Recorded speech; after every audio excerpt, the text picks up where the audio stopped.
ಇಡೀ ತುಮಕೂರು ಜಿಲ್ಲೆಯಲ್ಲಿಯೇ ಪ್ರಪ್ರಥಮ ಬಾರಿಗೆ ತುಮಕೂರು ತಾಲೂಕಿನಲ್ಲಿ ಶ್ರೀ ಅಗ್ನಿಬಂದಿರಾಯ ಸ್ವಾಮಿ ದೇವಾಲಯವನ್ನು ನಿರ್ಮಾಣ ಮಾಡಲಾಗ್ತಾ ಇದ್ದು ಇನ್ನೇನು ಕೆಲವೇ ದಿನಗಳಲ್ಲಿ ಇದು ಲೋಕಾರ್ಪಣೆಗೊಳ್ಳಲಿಕ್ಕೆ ಸಿದ್ಧವಾಗಿದೆ. ತುಮಕೂರು ಜಿಲ್ಲೆಯಲ್ಲಿಯೇ ಕೂಡ ಪ್ರಪ್ರಥಮವಾಗಿ ಶ್ರೀ ಅಗ್ನಿಬಂದಿರಾಯ ಸ್ವಾಮಿ ದೇಗುಲವನ್ನು ನಿರ್ಮಾಣ ಮಾಡಲಾಗಿದೆ. ತುಮಕೂರು ತಾಲೂಕಿನ ಹೊಸಳ್ಳಿ ಗ್ರಾಮದಲ್ಲಿ ನಿರ್ಮಾಣವಾಗಿರತಕ್ಕಂಥ ದೇಗುಲ ಇದು. ಇದೇ ಮಾರ್ಚ್ 25ರಂದು ಈ ಒಂದು ಅಗ್ನಿಬಂದಿರಾಯ ಸ್ವಾಮಿ ದೇಗುಲದ ಉದ್ಘಾಟನೆಯನ್ನು ಮಾಡಲಾಗುತ್ತೆ. ಮಾರ್ಚ್ 24 ಹಾಗೆ 25ರಂದು ಸ್ಥಿರಬಿಂಬ ಪ್ರತಿಷ್ಠಾಪನಾ ಮಹೋತ್ಸವ ಕೂಡ ಯಶಸ್ವಿಯಾಗಿ ನಡೀತಕ್ಕಂತಹದ್ದು.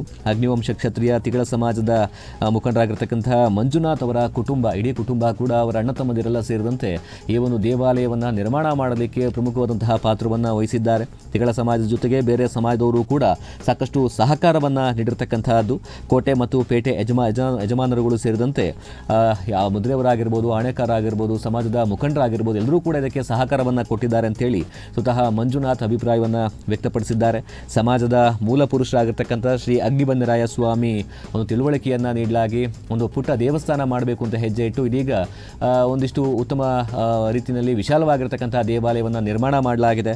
ನಾಡಿನ ಎಲ್ಲರಿಗೂ ಕೂಡ ಈ ಮೂಲಕವಾಗಿ ಆಹ್ವಾನವನ್ನು ಕೊಡ್ತಾನೆ ಒಂದು ಕಾರ್ಯಕ್ರಮಕ್ಕೆ ಆಗಮಿಸಿ ಕಾರ್ಯಕ್ರಮವನ್ನು ಯಶಸ್ವಿಗೊಳಿಸಬೇಕು ಅಂತೇಳಿ ಕೆ ಮಂಜುನಾಥ್ ಮನವಿಯನ್ನು ಕೂಡ ಮಾಡಿದ್ದಾರೆ. ನಾವು ಇತಿಹಾಸದ ಒಂದು ದೇವರನ್ನು ಬರೀ ನೆನಪಿನಲ್ಲಿ ಇಟ್ಕೊಂಡಿದ್ದು. ಇತ್ತೀಚಿನ ದಿನಗಳೇ ನಮಗೆ ನಮ್ಮ ದೇವರು ಅಂತ ಗೊತ್ತಾಯಿತು. ಇದು ಕ್ಷತ್ರಿಯರಲ್ಲಿ ನಾವು ಒಬ್ಬರು ಒಂದು ಕಮಿಟಿಯವ್ರಿಗೆ ಸೇರ್ತಕ್ಕದ್ದು. ಅದನ್ನೇನೋ ನಾವೊಂದು ದೇವಸ್ಥಾನ ಮಾಡೋಕ್ಕೆ ಅಂತ ಹೊರಟು ನಮ್ಮ ಅಣ್ಣ ತಮ್ಮದಿರು, ನಮ್ಮ ಹೊಸಳ್ಳಿ ಗ್ರಾಮಸ್ಥರು, ನಮ್ಮ ಶಿವಣ್ಣವರು ಈ ಥರದೊಂದು ದೇವಸ್ಥಾನ ಮಾಡ್ಬೋದಲ್ವ ಅಂದರು. ನಮ್ಮ ಅಣ್ಣವರು ಒಂಚೂರು ಜಮೀನು ಕೊಟ್ಟರು ಒಂದು 6 ಕುಂಟೆ.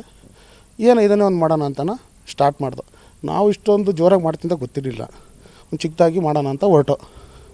ಏನೋ ದೇವ್ರ ಕೃಪೆಯಿಂದನ ಇದೊಂದು ದೊಡ್ಡದಾಗಿ ವಿಶಾಲವಾಗಿ ಮನೋಭಾವದಿಂದ ನಡೀತು.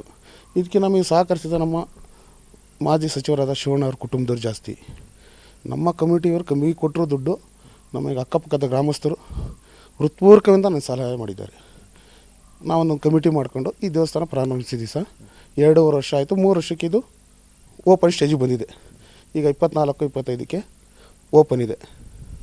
ಆ ಮುಖಂಡರಾದ ನಮ್ಮ TL ಕುಂಬಣ್ಣನವರು, ಸಮಾಜ ಮುಖಂಡರು, ಪೇಟೆ ಯಜಮಾನರಾದ ಹನುಮಂತರಾಜವರು, ಕ್ಯಾಚಂದ್ರ ಯಜಮಾನರಾದ ಗಂಗನ್ಮಯ್ಯನವರು, ನಮ್ಮ ಕೋಟೆ ಯಜಮಾನರಾದ ಶಿವರಾಮವರು, ಶಿವಕುಮಾರ್ ಅವರು, ಭೀಮಸಂದ್ರದ ಮಂಜಣ್ಣನವರು, 80 ಗಡಿ